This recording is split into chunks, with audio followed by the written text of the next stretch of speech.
More than a year has passed since our 2-year-old daughter was hit by a car, but Julia has still not been able to recover from her grief. The more time passed, the greater her pain grew. Julia quit her job, which she loved very much. She cut off all contact with friends and relatives. She cried more and more often at night.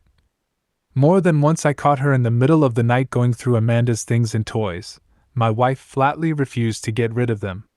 Julia would look at photos of her daughter on her phone from late at night until the wee hours of the morning.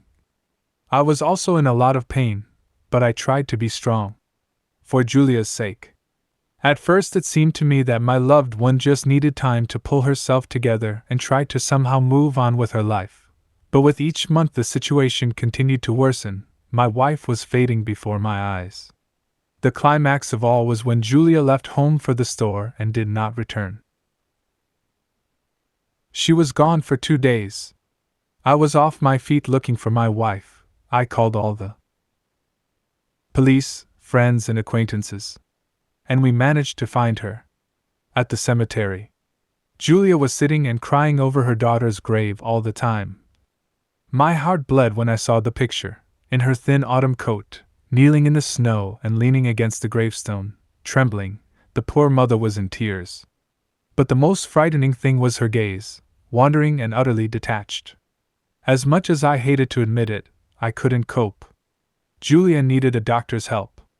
After therapy, my wife's condition began to improve. The treatment was doing her good. At one of the last sessions, the doctor recommended that we change our place of residence, so that Julia could be less distracted by memories and return to normal life sooner. So we did, changing her apartment to a similar one, but in a different part of town. The first few months after the move, everything was going well. Julia was even going to go back to work and was already looking for options. But then everything changed abruptly. One night I found my wife sitting on the kitchen floor, staring at the wall. I dreamt about Amanda. She asked me to take her away, saying she was cold and scared.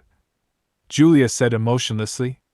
Trying to act calmly, I helped my wife to get up and put her to bed.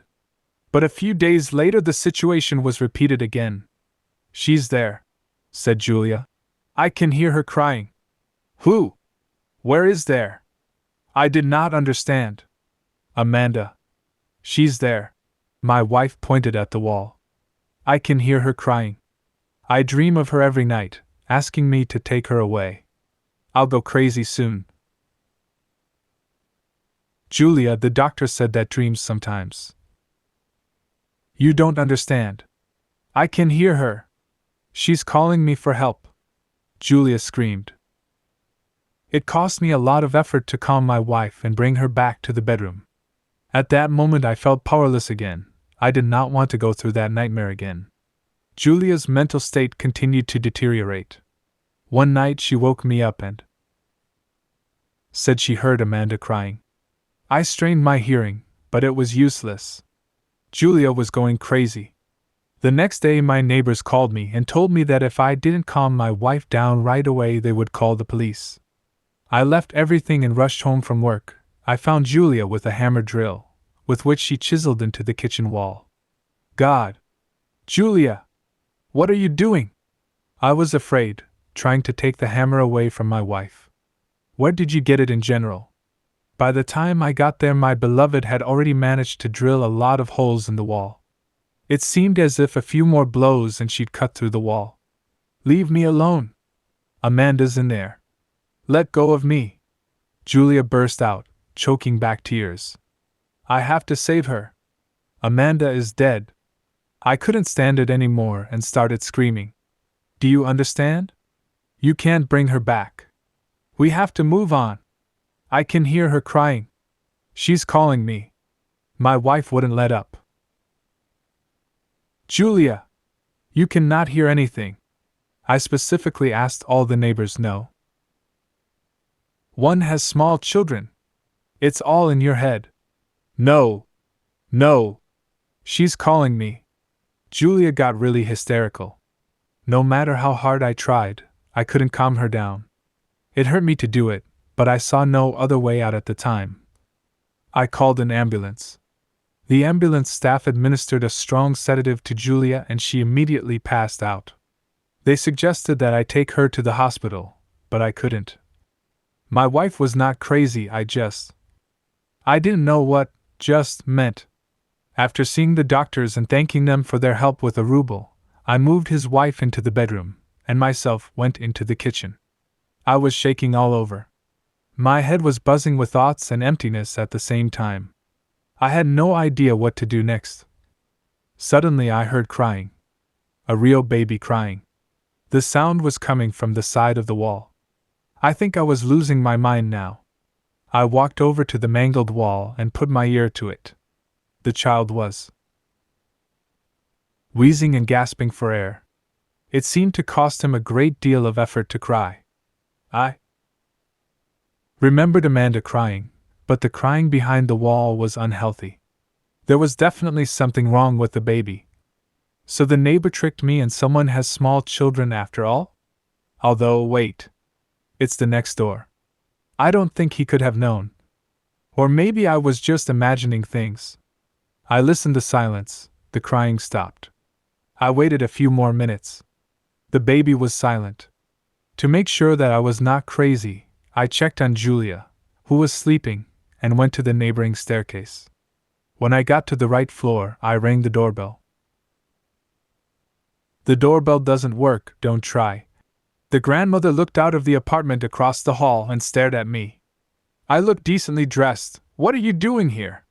Tell me, do your neighbors have children? Thank God, no. No need to breed freaks. The old woman shouted. Freaks? Why are you so? They are drug addicts. They should have died sooner. They only make a mess in the staircase. The old woman kept spitting bile. I pounded on the door of the apartment where the child was supposedly staying. To no avail. Perhaps I had lost my mind and there was no baby. But what if there really was a baby in there that needed help? They'd rather think I was crazy, but I had to be sure. After a little hesitation, I decided to call the police. When the police squad arrived and opened the door, there was a pungent smell of urine and filthy body odor. There was foil, syringes, unwashed dishes, and alcohol cans everywhere. The police found a man passed out in the kitchen and the bloody corpse of a woman in the bathroom. The child was nowhere to be found. There was a large wooden closet by the wall bordering our apartment. It was like I felt something. I can't explain. It was as if something of mine was lying there, in that shabby closet. Ignoring the cries of the law, I rushed to the closet and opened the door. In a shoebox there was a tiny baby, soiled, without a mattress, without a diaper, on bare cardboard. My heart sank at the sight. His eyes were closed. Was he asleep, or was I too late? This way! This way! I screamed in despair. He's here! As it turned out later, the dead woman in the bathroom was the mother of the baby found in the closet. She had given birth to a baby boy a few days earlier, in the same dirty apartment. During another dose of drugs, the woman bled and died unconscious. I still can't find an explanation for how Julia was able to sense the baby behind the wall long before it was born and why she acted that way on that particular day. And I don't know how I could hear crying so clearly through the wall and closet, because the baby was very exhausted and could not scream loudly. The relatives didn't need the baby, and after discussing everything with my wife, we decided to take him in. When Jacob came to live with us, Julia became her old self again. But most surprisingly, the baby has exactly the same birthmark under his knee as our Amanda had.